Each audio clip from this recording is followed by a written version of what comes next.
أعوذ بالله من الشيطان الرجيم. بسم الله الرحمن الرحيم. إليه يرد علم الساعة وما تخرج من ثمرات من أكمامها وما تحمل من أنثى ولا تضع إلا بعلمه ويوم يناديهم أين شركائي قالوا آذناك ما منا من شهيد وضل عنهم ما كانوا يدعون من قبل وظنوا ما لهم من محيص. لا يسأم الإنسان من دعاء الخير وإن مسه الشر فيئوس قنوط ولئن أذقناه رحمة منا من بعد ضراء مسته ليقولن هذا لي وما أظن الساعة قائمة ولئن رجعت إلى ربي إن لي عنده للحسنى فلننبئن الذين كفروا بما عملوا ولنذيقنهم من عذاب غليظ. وإذا أنعمنا على الإنسان أعرض ونأى بجانبه وإذا مسه الشر فذو دعاء عريض. قل أرأيتم إن كان من عند الله ثم كفرتم به من أضل ممن هو في شقاق بعيد. سنريهم آياتنا في الآفاق وفي أنفسهم حتى يتبين لهم أنه الحق. أولم يكف بربك أنه على كل شيء شهيد. ألا إنهم في مرية من لقاء ربهم ألا إنه بكل شيء محيط. بسم الله الرحمن الرحيم. حميم عين سين قاف. كذلك يوحي إليك وإلى الذين من قبلك الله العزيز الحكيم له ما في السماوات وما في الأرض وهو العلي العظيم. تكاد السماوات يتفطرن من فوقهن والملائكة يسبحون بحمد ربهم ويستغفرون لمن في الأرض ألا إن الله هو الغفور الرحيم. والذين اتخذوا من دونه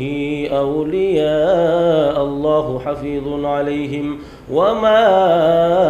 أنت عليهم بوكيل. وكذلك أوحينا إليك قرآنا عربيا لتنذر أم القرى ومن حولها وتنذر يوم الجمع لا ريب فيه فريق في الجنة وفريق في السعير. ولو شاء الله لجعلهم أمة واحدة ولكن يدخل من يشاء في رحمته والظالمون ما لهم من ولي ولا نصير. أم اتخذوا من دونه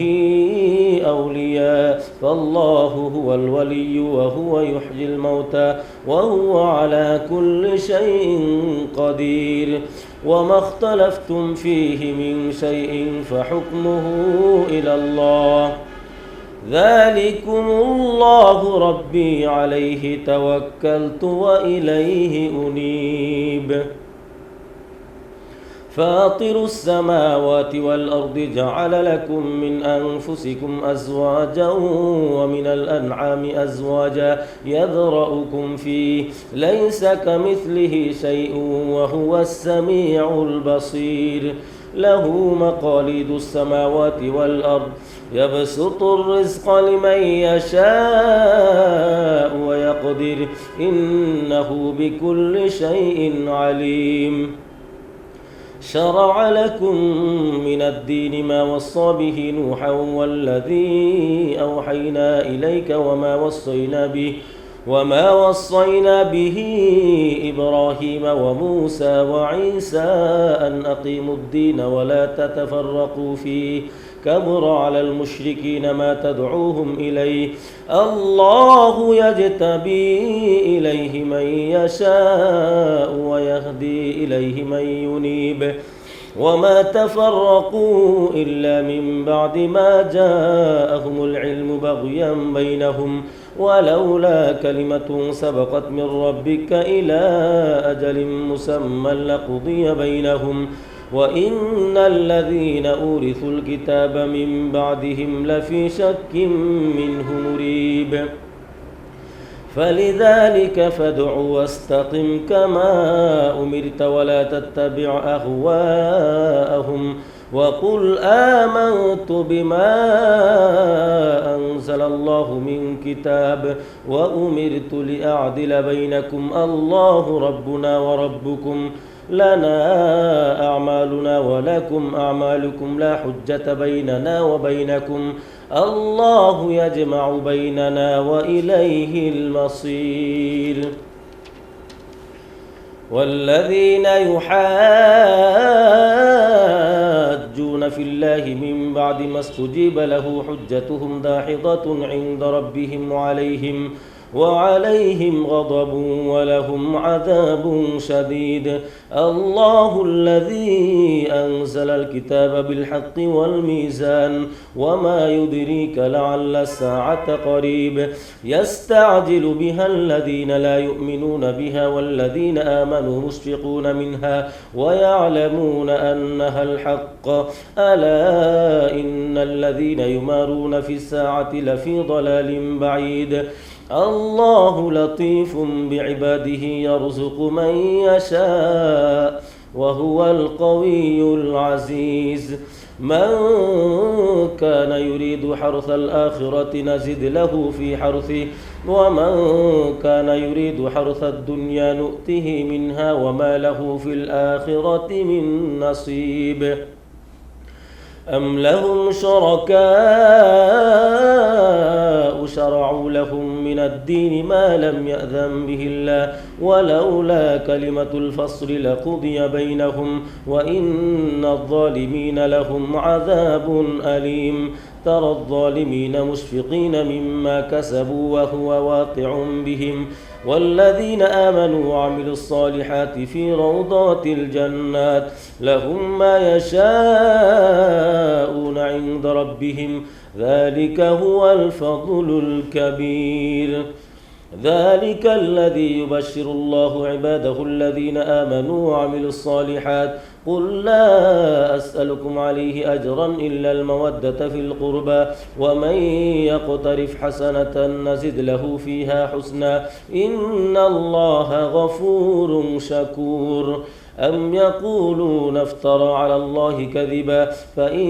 يشاء الله يختم على قلبك ويمحو الله الباطل ويحق الحق بكلماته إنه عليم بذات الصدور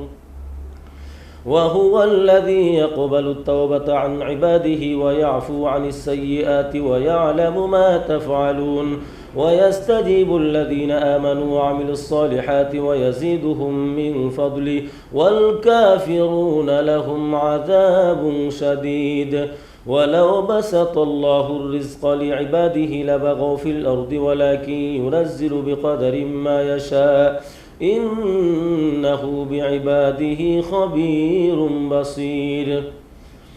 وهو الذي ينزل الغيث من بعد ما قنطوا وينشر رحمته وهو الولي الحميد ومن آياته خلق السماوات والأرض وما بث فيهما من دابة وهو على جمعهم إذا يشاء قدير وما أصابكم من مصيبة فبما كسبت أيديكم ويعفو عن كثير وما أنتم بمعجزين في الأرض وما لكم من دون الله من ولي ولا نصير ومن آياته الجوار في البحر كالأعلام إن يشأ يسكن الريح فيظللن رواكد على ظهره إن في ذلك لآيات لكل صبار شكور أو يوبقهن بما كسبوا ويعفو عن كثير ويعلم الذين يجادلون في آياتنا ما لهم من محيص فما أوتيتم من شيء فمتاع الحياة الدنيا وما عند الله خير وأبقى للذين آمنوا وعلى ربهم يتوكلون والذين يجتنبون كبائر الإثم والفواحش وإذا ما غضبوا هم يغفرون والذين استجابوا لربهم وأقاموا الصلاة وأمرهم شورى بينهم ومما رزقناهم ينفقون والذين إذا أصابهم البغي هم ينتصرون وجزاء سيئة سيئة مثلها فمن عفا وأصلح فأجره على الله إنه لا يحب الظالمين ولمن انتصر بعد ظلمه فأولئك ما عليهم من سبيل إنما السبيل على الذين يظلمون الناس ويبغون في الأرض بغير الحق أولئك لهم عذاب أليم ولمن صبر وغفر إن ذلك لمن عزم الأمور ومن يضلل الله فما له من ولي من بعده وترى الظالمين لما رأوا العذاب يقولون هل إلى مرد من سبيل وتراهم يعرضون عليها خاشعين من الذل ينظرون من طرف خفي وقال الذين آمنوا إن الخاسرين الذين خسروا أنفسهم وأهليهم يوم القيامة ألا إن الظالمين في عذاب مقيم وما كان لهم من أولياء ينصرونهم من دون الله ومن يضلل الله فما له من سبيل استجيبوا لربكم من قبل أن يأتي يوم لا مرد له من الله ما لكم من ملجأ يومئذ وما لكم من نكير فإن أعرضوا فما أرسلناك عليهم حفيظا إن عليك إلا البلاغ وإنا إذا أذقنا الإنسان منا رحمة فرح بها وإن تصبهم سيئة بما قدمت أيديهم فإن الإنسان كفور لله ملك السماوات والأرض يخلق ما يشاء يهب لمن يشاء إناثا ويهب لمن يشاء الذكور أو يزوجهم ذكرانا وإناثا ويجعل من يشاء عقيما إنه عليم قدير وما كان لبشر أن يكلمه الله إلا وحيا أو من وراء حجاب أو يرسل رسولا فيوحي بإذنه ما يشاء إنه علي حكيم وكذلك أوحينا إليك روحا من أمرنا ما كنت تدري ما الكتاب ولا الإيمان ولكن جعلناه نورا نهدي به من نشاء من عبادنا وإنك لتهدي إلى صراط مستقيم صراط الله الذي له ما في السماوات وما في الأرض ألا إلى الله تصير الأمور بسم الله الرحمن الرحيم حميم والكتاب المبين إنا جعلناه قرآنا عربيا لعلكم تعقلون وإنه في أم الكتاب لدينا لعلي حكيم أفنضرب عنكم الذكر صفحا أن كنتم قوما مسرفين وكم أرسلنا من نبي في الأولين وما يأتيهم من نبي إلا كانوا به يستهزئون فأهلكنا أشد منهم بطشا ومضى مثل الأولين ولئن سألتهم من خلق السماوات والأرض ليقولن خلقهن العزيز العليم الذي جعل لكم الأرض مهدا وجعل لكم فيها سبلا لعلكم تهتدون والذي نزل من السماء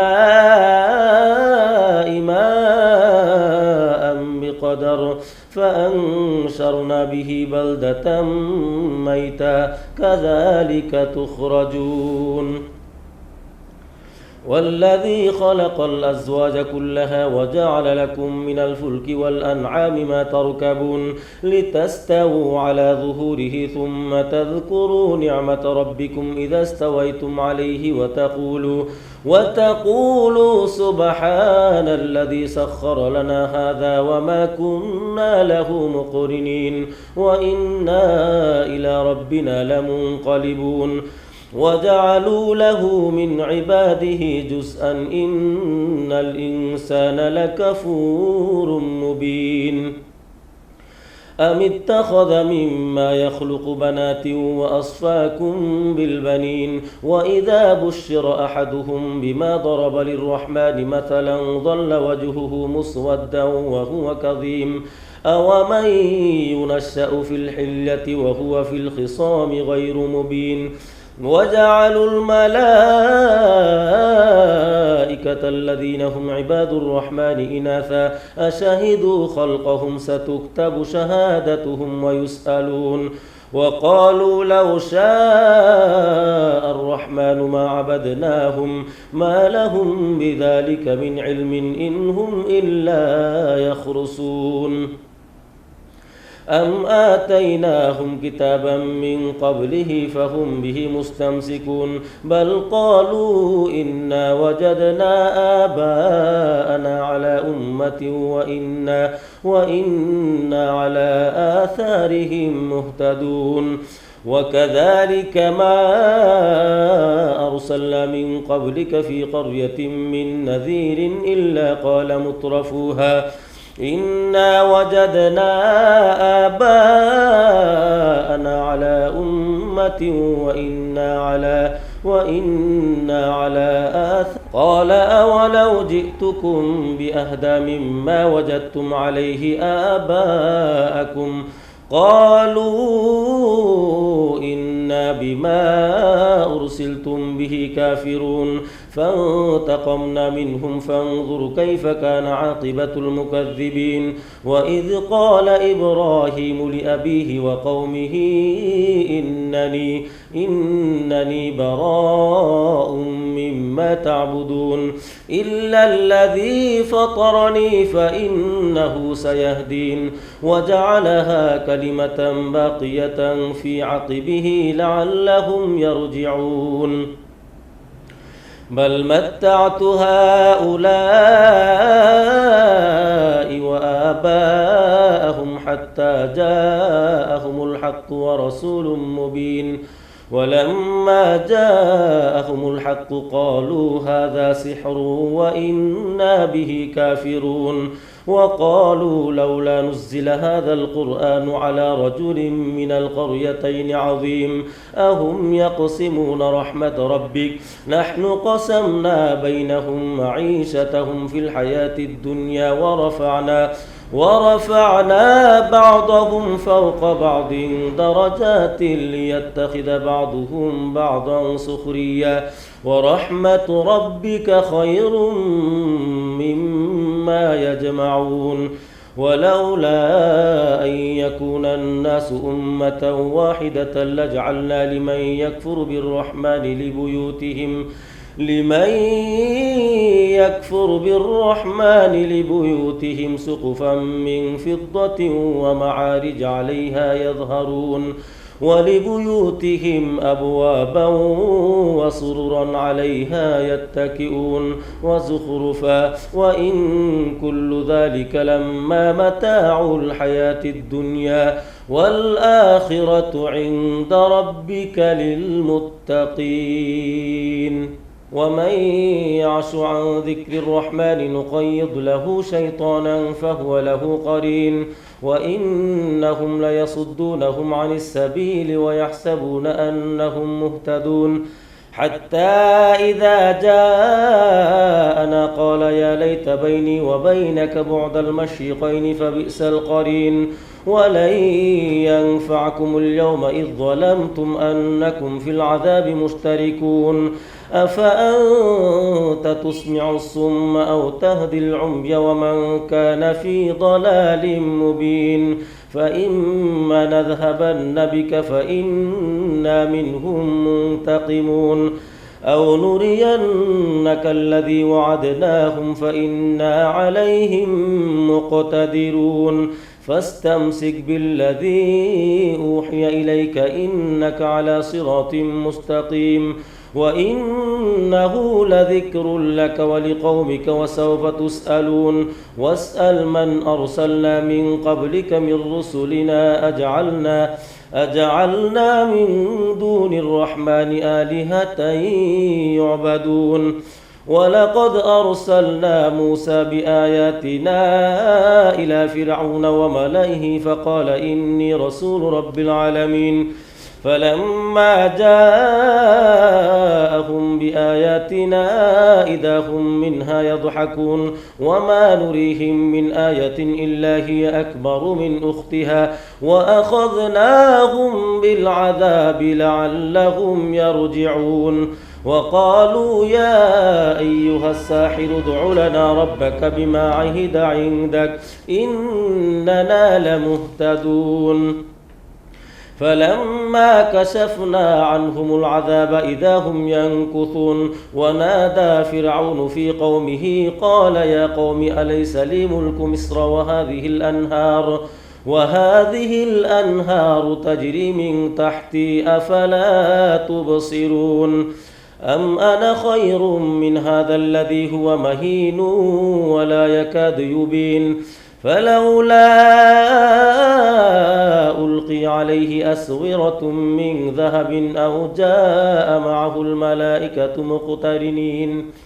فاستخف قومه فأطاعوه إنهم كانوا قوما فاسقين فلما آسفونا انتقمنا منهم فأغرقناهم أجمعين فجعلناهم سلفا ومثلا للآخرين ولما ضرب ابن مريم مثلا إذا قومك منه يصدون وقالوا أآلهتنا خير أم هو ما ضربوه لك إلا جدلا بل هم قوم خصمون إن هو إلا عبد أنعمنا عليه وجعلناه مثلا لبني إسرائيل ولو نشاء لجعلنا منكم ملائكة في الأرض يخلفون وإنه لعلم للساعة فلا تمترن بها واتبعون هذا صراط مستقيم ولا يصدنكم الشيطان إنه لكم عدو مبين ولما جاء عيسى بالبينات قال قد جئتكم بالحكمة ولأبين لكم بعض الذي تختلفون فيه فاتقوا الله وأطيعون إن الله هو ربي وربكم فاعبدوه هذا صراط مستقيم فاختلف الأحزاب من بينهم فويل للذين ظلموا من عذاب يوم أليم هل ينظرون إلا الساعة أن تأتيهم بغتة وهم لا يشعرون الأخلاء يومئذ بعضهم لبعض عدو إلا المتقين يا عباد لا خوف عليكم اليوم ولا أنتم تحزنون الذين آمنوا بآياتنا وكانوا مسلمين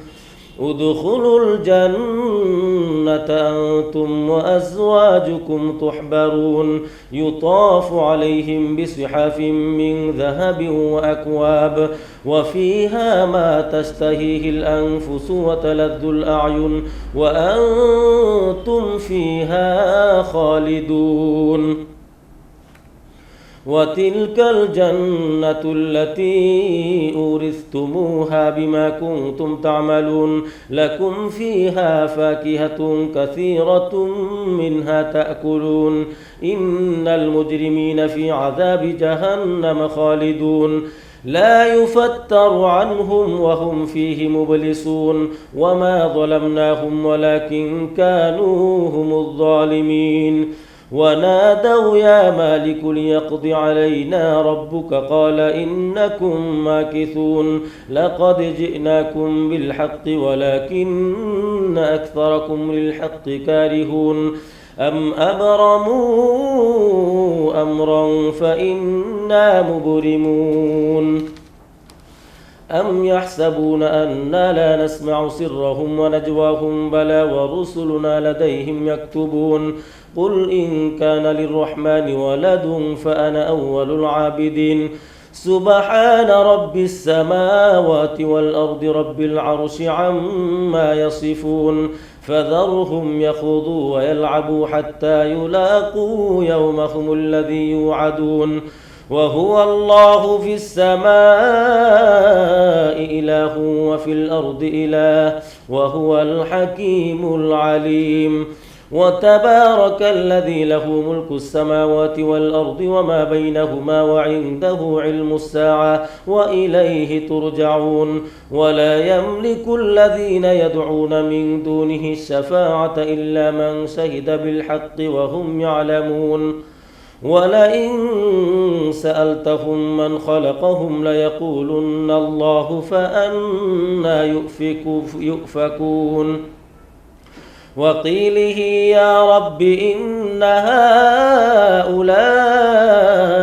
قوم لا يؤمنون فاصفح عنهم وقل سلام فسوف يعلمون بسم الله الرحمن الرحيم حاميم والكتاب المبين إنا أنزلناه في ليلة مباركة إنا كنا منذرين فيها يفرق كل أمر حكيم أمرا من عندنا إنا كنا مرسلين رحمة من ربك إنه هو السميع العليم رب السماوات والأرض وما بينهما إن كنتم موقنين لا إله إلا هو يحيي ويميت ربكم ورب آبائكم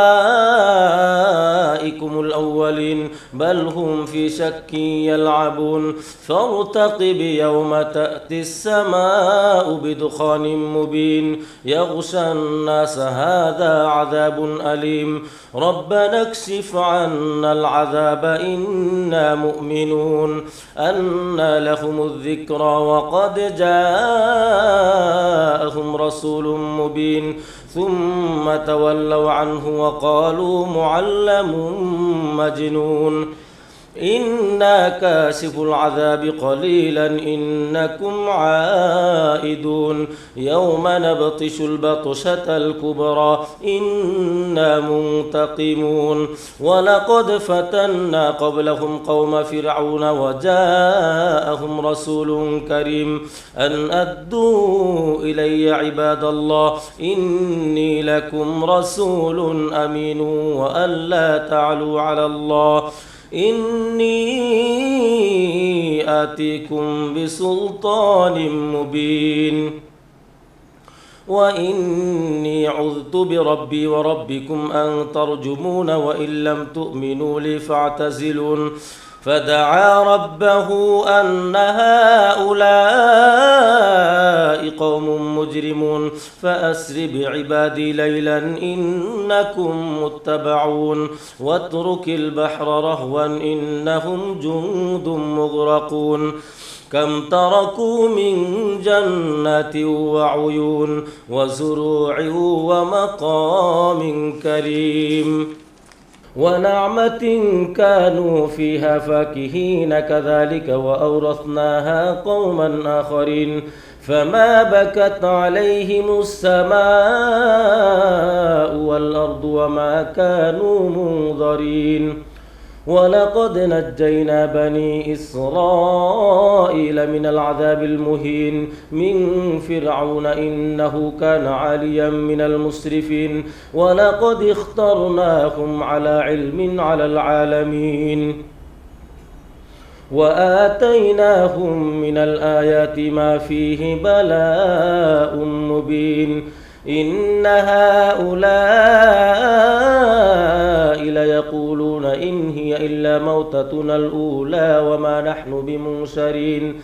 فأتوا بآبائنا إن كنتم صادقين أهم خير أم قوم تبع والذين من قبلهم أهلكناهم إنهم كانوا مجرمين وما خلقنا السماوات والأرض وما بينهما لاعبين ما خلقناهما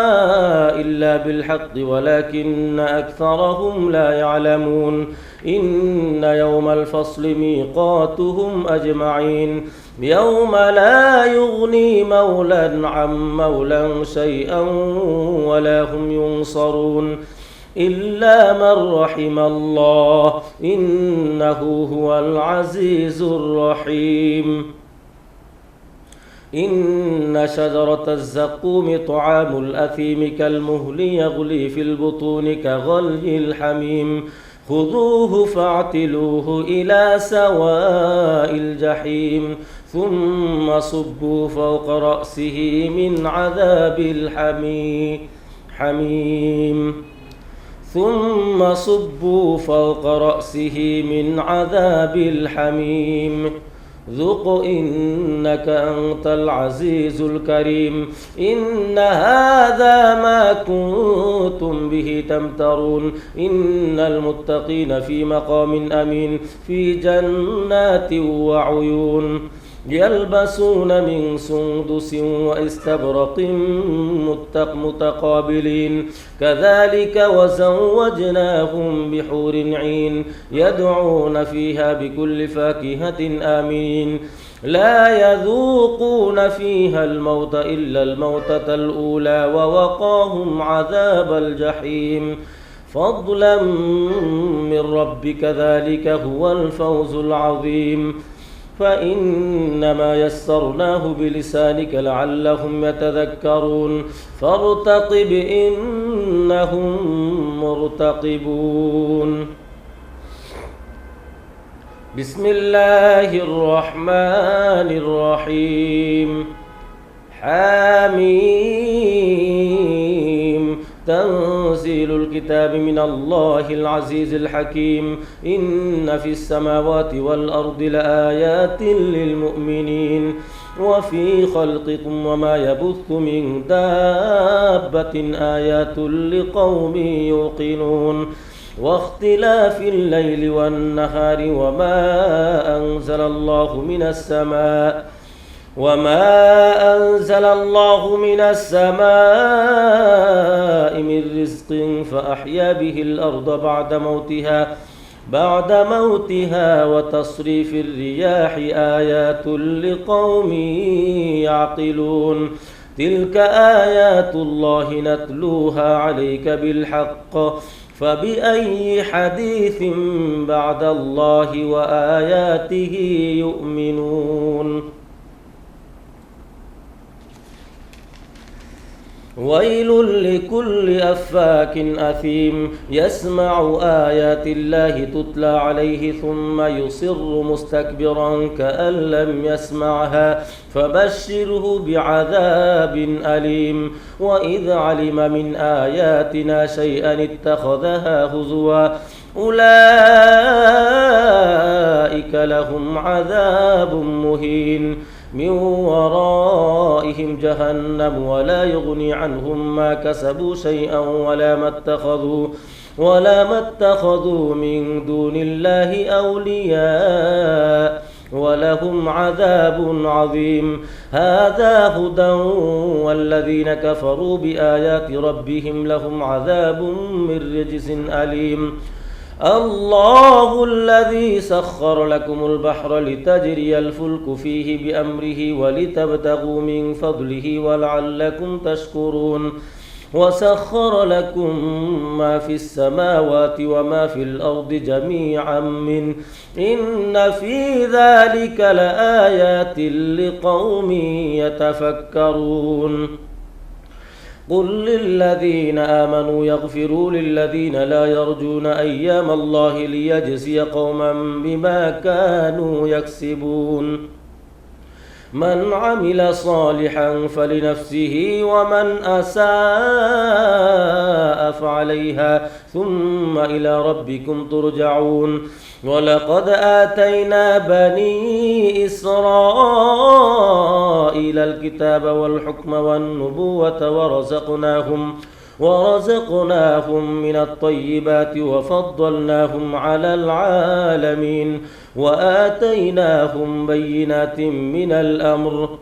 فما اختلفوا إلا من بعد ما جاءهم العلم بغيا بينهم إن ربك يقضي بينهم يوم القيامة فيما كانوا فيه يختلفون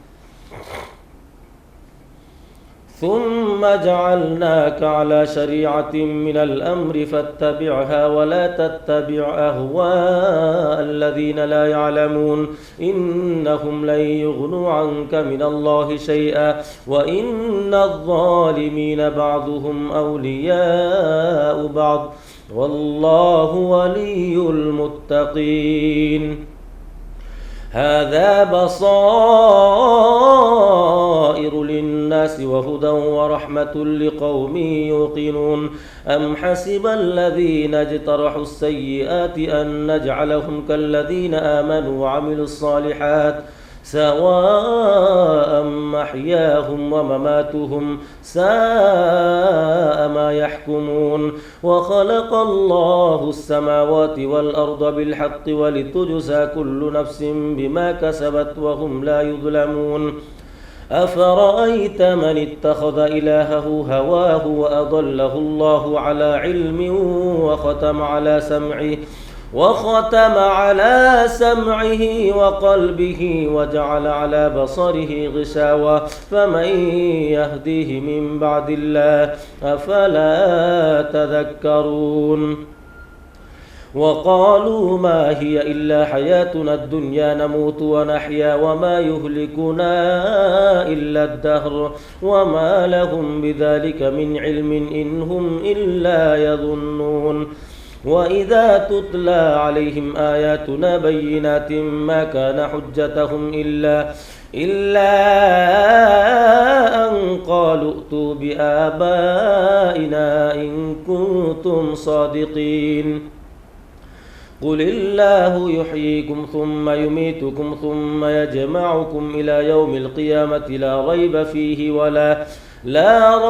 فيه ولكن أكثر الناس لا يعلمون ولله ملك السماوات والأرض ويوم تقوم الساعة يومئذ يخسر المبطلون وترى كل أمة جاثية كل أمة تدعى إلى كتابها اليوم تجزون ما كنتم تعملون هذا كتابنا ينطق عليكم بالحق إنا كنا نستنسخ ما كنتم تعملون فأما الذين آمنوا وعملوا الصالحات فيدخلهم ربهم في رحمته ذلك هو الفوز المبين. وأما الذين كفروا أفلم تكونوا آياتي تتلى عليكم فاستكبرتم وكنتم قوما مجرمين. وإذا قيل إن وعد الله حق والساعة لا ريب فيها قلتم ما ندري ما الساعة إن نظن إلا ظنا وما نحن بمستيقنين. وبدا لهم سيئات ما عملوا وحاق بهم ما كانوا به يستهزئون. وقيل اليوم ننساكم كما نسيتم لقاء يومكم هذا ومأواكم النار وما لكم من ناصرين. ذلكم بأنكم اتخذتم آيات الله هزوا وغرتكم الحياة الدنيا فاليوم لا يخرجون منها ولا هم يستعتبون. فلله الحمد رب السماوات ورب الأرض رب العالمين وله الكبرياء في السماوات والأرض وهو العزيز الحكيم. صدق الله العظيم.